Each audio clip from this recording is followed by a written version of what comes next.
For this third session of our third Widening the Pipeline virtual training, we're going to shift the lens a bit and talk about reporting on the issue of mental health and trauma. Last year, journalist Haven Orecchio with Insider published a six-part series called Survivor's Guilt. And it was about the mental health system failures that led to police shootings of people in crisis. I'm sure we are all familiar with stories of families who are in crisis with a family member who has a mental health challenge and reach out to the police or to authorities for help, and how it ends tragically. And these stories are wrenching, but important for the rest of us to understand what happened and what failed. And so Haven's series won the 2022 New York Press Club Award for national reporting, but it also gave her a much deeper insight into what skills and what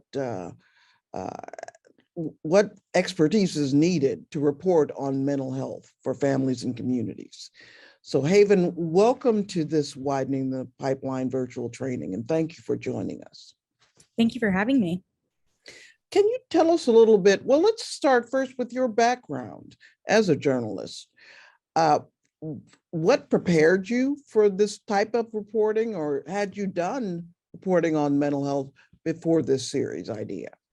Sure. So I come from like legacy newspapers in print, and all of my jobs have been covering crime or covering the legal system. And of course, there's a huge overlap with mental health care issues when it comes to criminal justice. So I early on, like I was a co-op at the Boston Globe just out of college, or actually my senior year of college. And my editor at the time would send me out in the middle of the night to knock on doors, of the families of someone who was just shot maybe a couple hours earlier. And that was kind of like a baptism by fire when it comes to reporting on trauma, because I was, a young kid. I was like terrified of bothering these people at like the worst moments of their life. But that's how I became more comfortable with talking to trauma survivors, and doing that definitely helped me. And then as time went on, I was doing more investigative work. I covered some issues at a nursing home years later, and that helped me as well, because I was in and out of patients' rooms for months. And so that helped. And I also have taken quite a few trainings myself. So take us then to the genesis of the project, Survivor's Guilt. How did it start, and how did you get involved, et cetera? Sure. So it was the summer of 2020, around the summer, and the whole world was finally, it seemed like, paying attention to criminal justice issues, reform issues, and police violence. So those are issues that I have covered pretty much my whole career, but there was seemingly little interest from readers. Besides posting on social media, you could see that people were not actually reading these stories. But now people were taking them to the streets, and they were caring. So I really wanted to spend some time going through records from around the country when it comes to police killings and any records related to that. So I was especially interested at this time in the people, the civilians who called 911 and ultimately brought the police to the scenes, because I knew that there was probably a lot of guilt around these phone calls. And unlike police, who usually have trauma care after the shootings, civilians don't. So I wanted to know not only why they placed these calls, but also what their lives have been like since. So I started down that route, and actually it turned out that most of the people who called 911 in these cases weren't store clerks like in George Floyd, but rather they were moms and dads and brothers and grandparents who were calling on somebody in their family who they loved dearly, but they were in crisis, and ultimately ended in tragedy. So once I realized this, it became clear that those calls would be even more powerful to tell. So that's kind of the route that I went down. When I think of this topic, I think of the issue of empathy, and how any one of us could find ourselves in that position in terms of a sibling who's in crisis with schizophrenia, or a child who's having a difficult period of time. You yourself, if I recall, you were either pregnant or working on building your family at that point. So talk to me about not only the stress, the impact of going through these records and hearing these stories, but perhaps putting yourself in that position. Oh my God. I mean, I will never and have never been able to relate to the parents who actually lost their kids, of course, but being on the phone with them for hours, this was peak COVID. So I always like to do these kind of really tough interviews in person. I couldn't do that because there was a work travel ban. So it was just hours going back and forth on the phone. And I was trying to start a family at the time. And just hearing these moms decades later, not just, a year later where they're still in the midst of grieving, which is always hard. And those are the people I generally talk to in my reporting right after some sort of a crisis or shooting or mass shooting. But this was years later, and they still, you could hear it in their voice that like their whole lives, they were never able to rebuild the kind of life that they lived before. And it was heart-wrenching.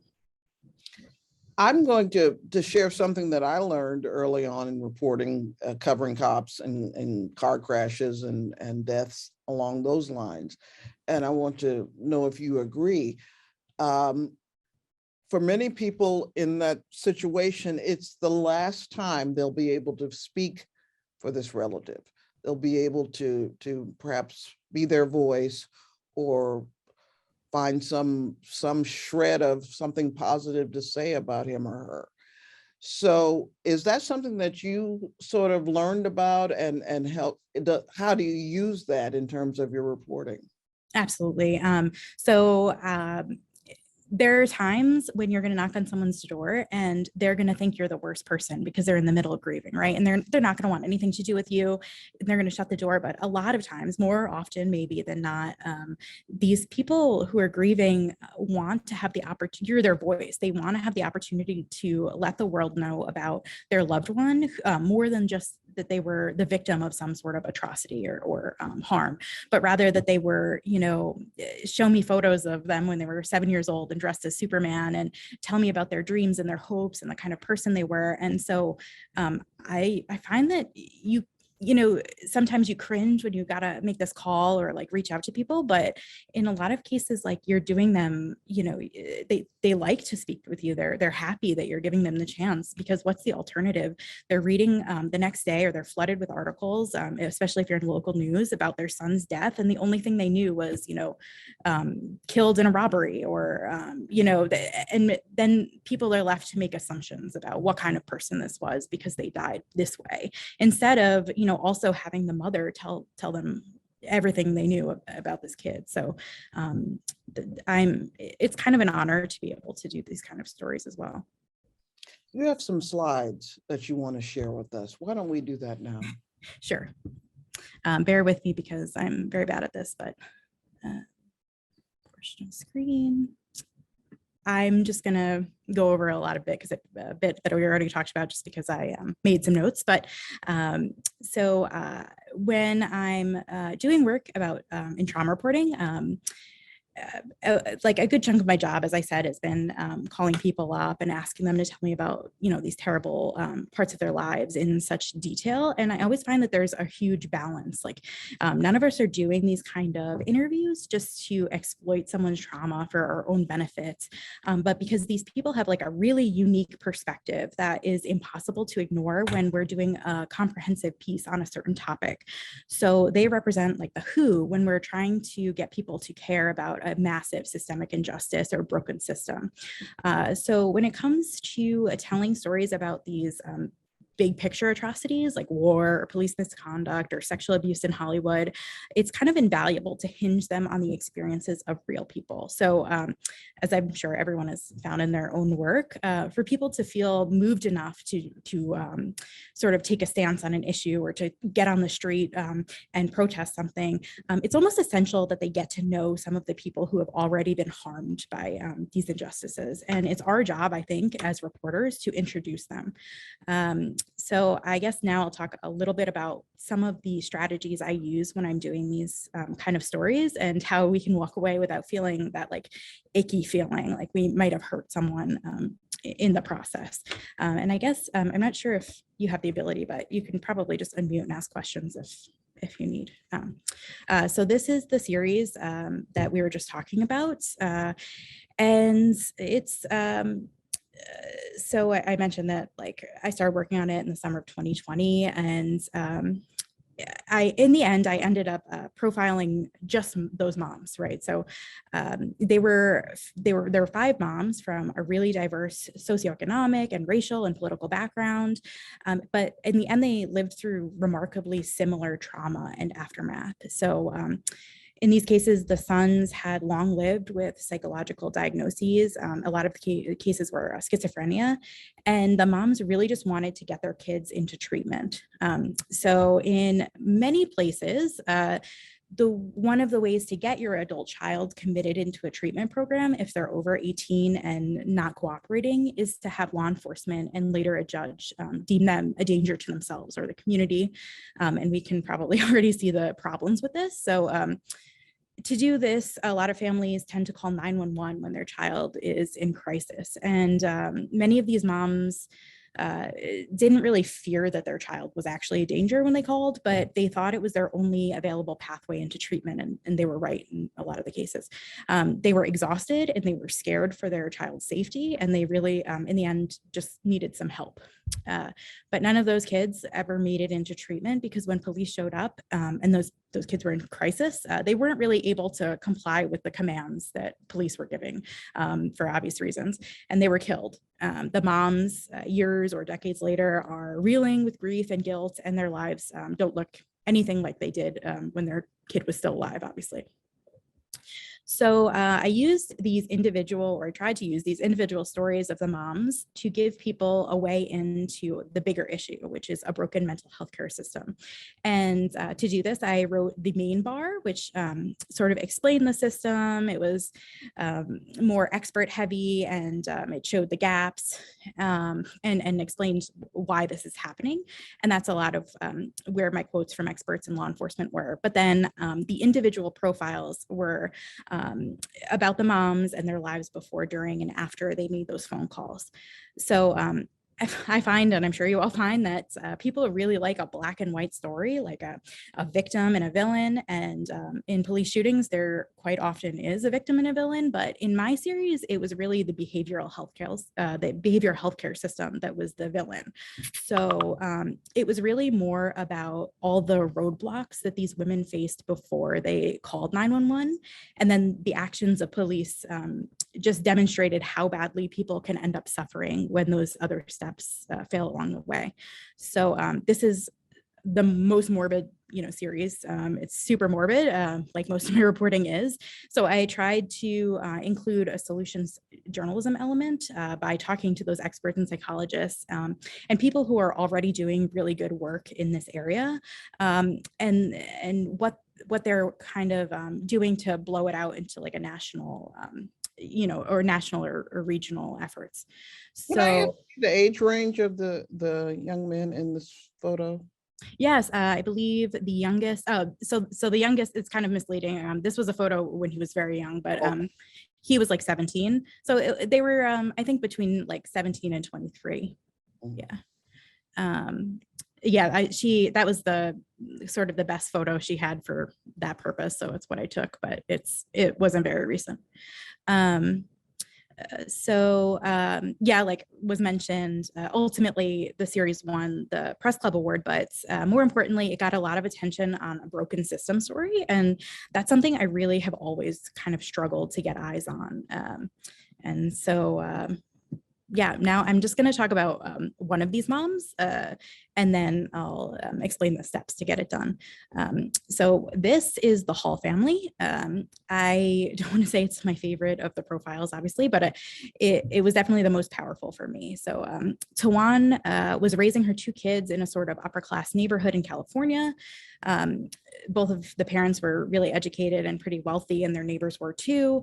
And so when her son Miles started to show signs of mental illness in high school, she started imagining this worst case scenario. scenario. What would happen if police showed up to her sort of bougie neighborhood and saw her tall Black son running around yelling in a way that they might have perceived threatening. So she worried that he would end up dead. And to sort of get ahead of this, she started talking to experts. She took a workshop with NAMI, which is the National Association of Mental Illness.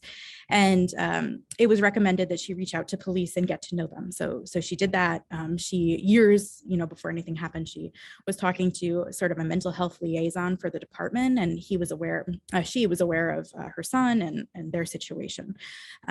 So as years went on, there were times when Miles was doing really well. His medication was properly adjusted and he was working towards his goals. But then there were other times where he was not doing so great. And those symptoms got significantly worse when he graduated high school. Tuan explained that at his worst, he would be ranting a lot. He would think he was Jesus, and he would be very obsessive about gardening. That's just how his symptoms manifested. So around that time, she got very scared because he started knocking on her neighbors' doors, and she knew that if an interaction went badly, it could go really badly. So at the time in California, and I think it's still the case, in order to get one pathway to get your child into a longer term treatment program is to have 3 individual instances, like police reports showing that he's a danger to himself or to others. So she was able to get one shorter treatment noted because he had a knife on him when he sort of went into a neighbor's pool, and the neighbor wasn't really upset about it. She knew who he was, but it was just a way to get this documented. And so despite that, what Tuan didn't know was 3 months after that incident in which he had that short hospital stay, police would charge him with breaking and entering into the pool. And so it threw him into a complete spiral, and he was convinced he was going to jail. His symptoms were at their worst. And Tuan at this time called police again to let them know about the psychosis he was experiencing. The next day he had a pretty big episode. He broke a glass door at the house with a gardening tool, and the family called 911 again. Unfortunately, the mental health officer, who was really familiar with the family, wasn't the first on scene. 3 other officers showed up, and they were yelling commands at Miles while he was in the street. He just was the video, which I have, was showed him running towards at police officers, but his mom's opinion is that he was trying to get back to the front door, which was behind them. They took it as a threat and they shot him dead. Tuan was there. The mental health officer never fired her gun, but the others did, so it was kind of useless. And the mental health officer told her, your family did everything right. You were trying to get him help, and what you guys did was right. But then, Hall told me, well, if we did everything right, how was our son dead? So this is the story I was particularly interested in, because it showed that even if you do everything right, if a system is broken, you're still at risk. Okay, so now that that's over, this is, just very general information about how to find these people. Whenever I start a project that's sort of a national topic, but pretty niche when it comes to the voices I need, it feels pretty overwhelming. We have an idea, but it means nothing unless you have the right people in the story. So in these cases, my first calls usually go to advocacy groups or social media groups in this area. And in this case, it was the area of police violence, and some of them I was familiar with just because of my beat, and others were brand new to me that I just, Googled. I called them up and I explained my story idea. Some of them didn't know anybody, but others knew right away who I should reach out to. And so, that's what happened. My other way in was newspapers, of course. I Googled a bunch of variations of keywords, and I used newspapers.com to look up things related to 911, mental health crisis, stuff like that. And because this is an issue that's talked about quite a bit now, but in decades past, police weren't under such a quite a critical lens. So I knew there were old stories that hadn't come to light, and I wanted to include those moms too. So some of these go back to the 90s. And after that, I made a list of, over a dozen possible families that I could talk to, linking the stories. Just that way, when I looked them up on Spokio or LexisNexis, and they did pick up the phone, like I was ready and prepared for that. Making the phone call, I always find is or knocking on the door is obviously the most nerve-wracking part of it. And in an ideal world, like I said, I would only do these in person. Some of my best stories in local news were actually sitting with grieving mothers the day after their kid was killed and going through these boxes of photos before a memorial, or, being able to include those really close details about where in a sentence a mom sort of choked up because she came across a really difficult photo to look at as powerful for storytelling, but also for building trust with that source. And I remember, I just want to mention one particular moving experience was I was standing in the backyard with a Wampanoag mom, a tribe in Massachusetts, and she picked up a handful of tobacco and threw it into a bonfire in her backyard, which is a mourning ritual in her community. And that kind of imagery and smells you just can't do over the phone, unfortunately. But sometimes you have no choice. So there are a lot of knowns when you reach out to these people.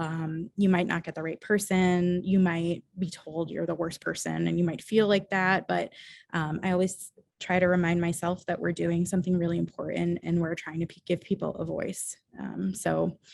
I don't know, sometimes you're welcomed, and sometimes you have to really work at it. You're asking people to tell you about the worst thing that has happened to them and things that still affect them mentally and emotionally. So it could take a few meetups for coffee to make them feel comfortable enough to go on the record.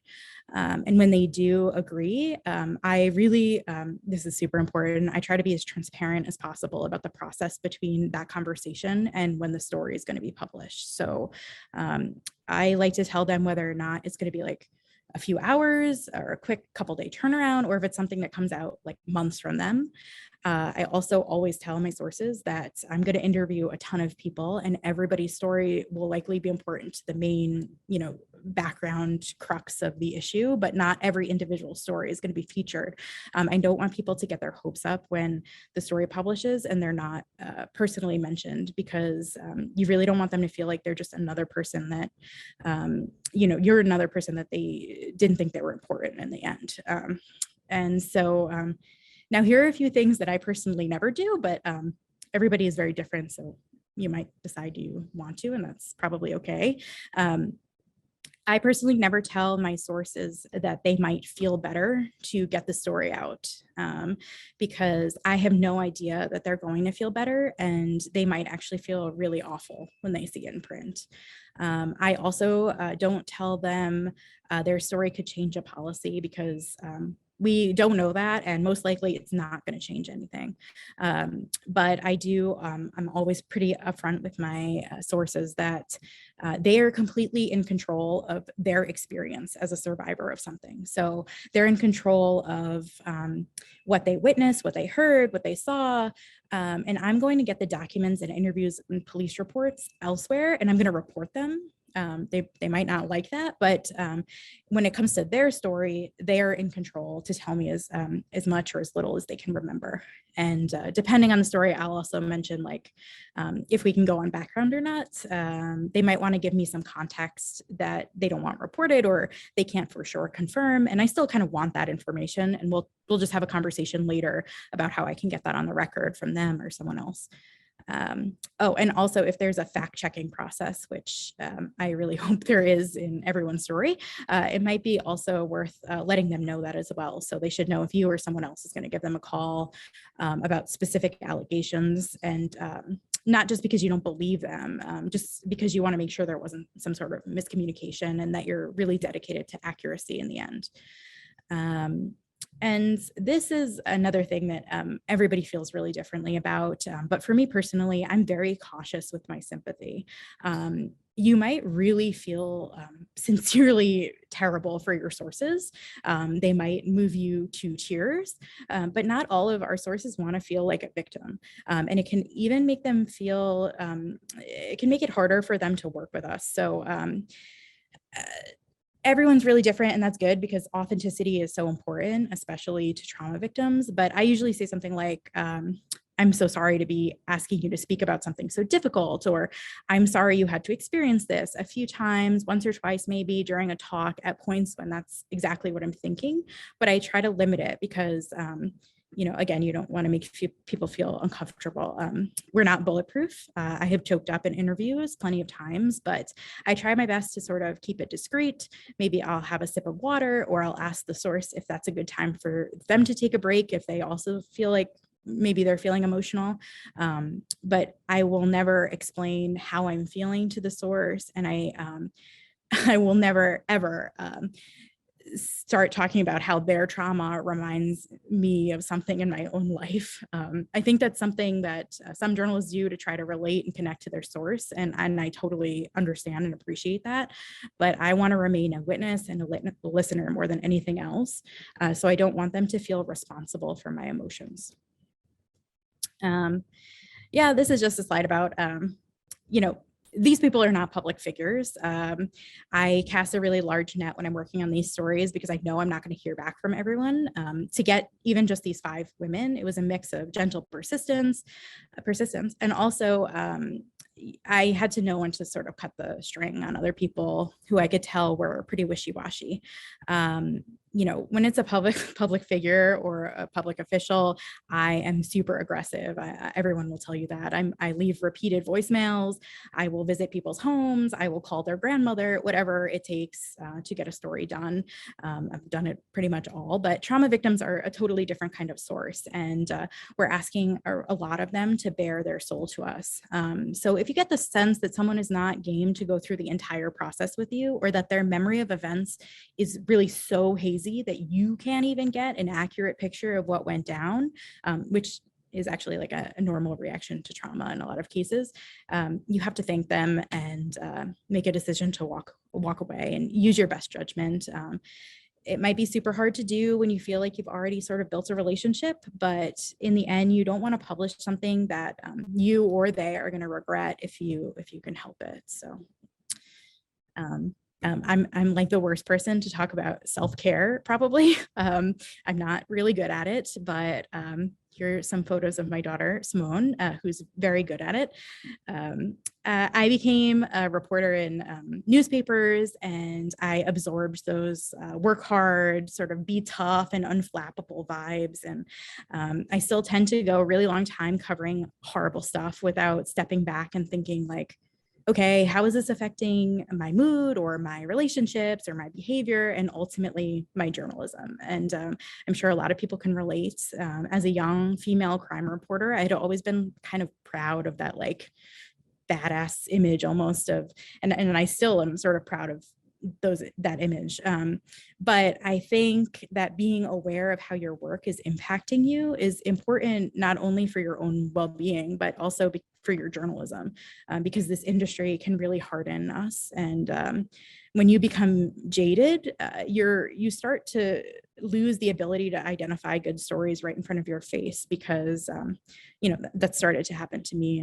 And I really do think that it's important, if your work is hurting you mentally or emotionally, that you talk about it with your editors or your family, or seek professional help in some cases, and try to work on what can be done to readjust. And I'm just going to tell a brief, really quick story about my really good friend.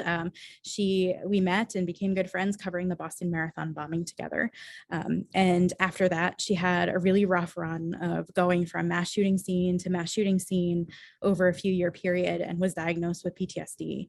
And she found in the end that the only way she could continue as a journalist and remain healthy is if she stepped away from crime reporting.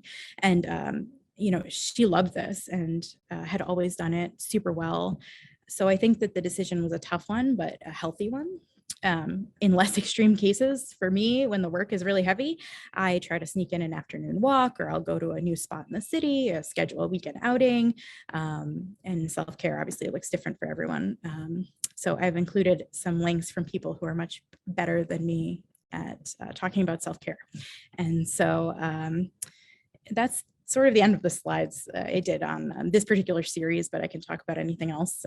I spent a little bit of time on the Ukrainian border earlier this year in the war, covering the refugee crisis, and that was more trauma reporting on the fly. So, feel free to ask me about that if you want. And outside of that, here are some sources. The DART Center does a ton of great work when it comes to trauma and journalism. So they hold really helpful seminars, and I recommend you sign up for them if you can.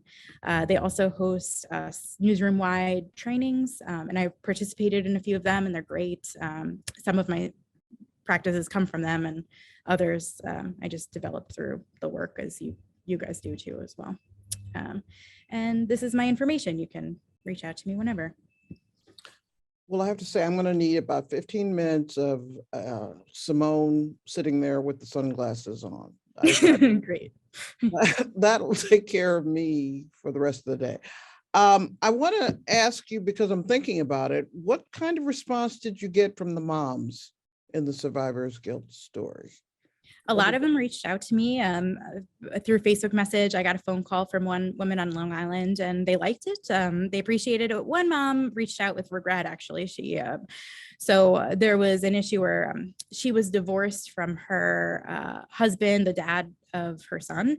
And there was some sort of issue where the dad was completely not happy with this being published. And she was hoping that I could change some lines in it. And that was really difficult for me because everything that was already printed was accurate. And so there's not a real way to go back and change stuff when it's factual. But we talked about it a bit. And I think by the end we had an understanding. I want to leave some time for questions, but one thought I had, particularly when it comes to covering systems, broken systems, it can almost feel like pouring buckets of water into the ocean or taking out of the ocean. It's like, it's so overwhelming. It's such a huge challenge that you may feel some temporary success in creating this story, but the problem still remains. So how do you deal with that when you're covering trauma and mental health crises?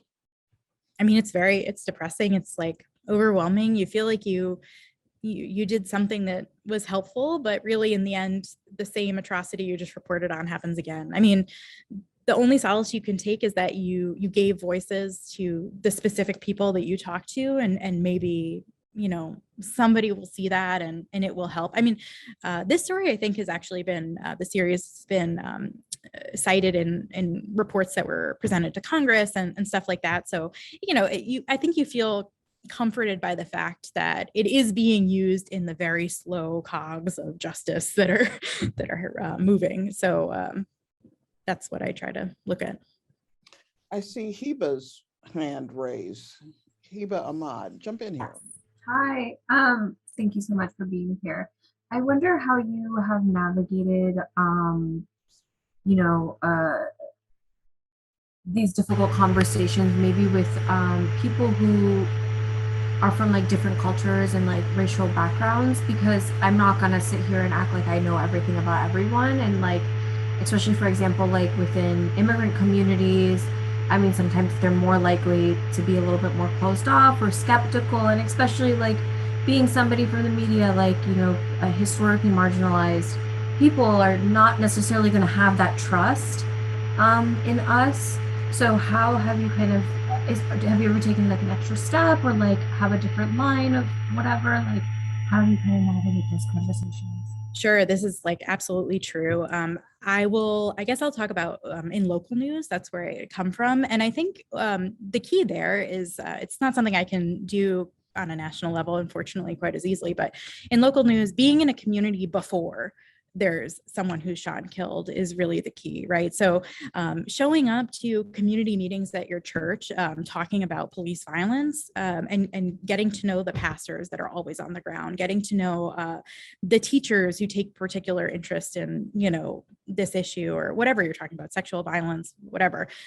That's a key way to get in. And that's obviously not always helpful. I think authenticity, I always say this with anyone I'm talking to about journalism, you have to let people know where your strong suits are not. And, I'm a white woman, I live in New York. So when I'm calling people up in rural communities or wherever, I'm going to say, like, listen, I don't know what your city is like. I don't know what your town is like. Can you walk me through what the issues are when it comes to, the public dealing with police or whatever I'm reporting on in that moment. And I think the more authentic you are, you might end up looking a little silly sometimes, and I'm sure I do more often than not, but you want to be honest and open. And I think people can see that. Obviously, diversity in journalism is much better. If you speak a bunch of languages, if you have people on your team who speak more languages, like that's the best, but it's not always the case.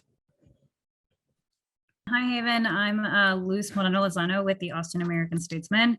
I was wondering how you approach, you kind of talked about gentle prodding and trying to talk with people about tragedy and like the worst times of their life.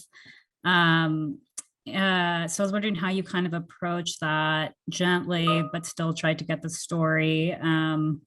So I've been covering Uvalde, and it sounds like I have to go back this weekend. And so going to talk to parents who are already pissed at us for releasing a video is going to be difficult. So I was wondering if you have any tips on that. Right. And I'm sure that's a particularly difficult place to be in, because these are people who are being hounded by a million different outlets at the same time. So I think I'm with you there. I'm sorry.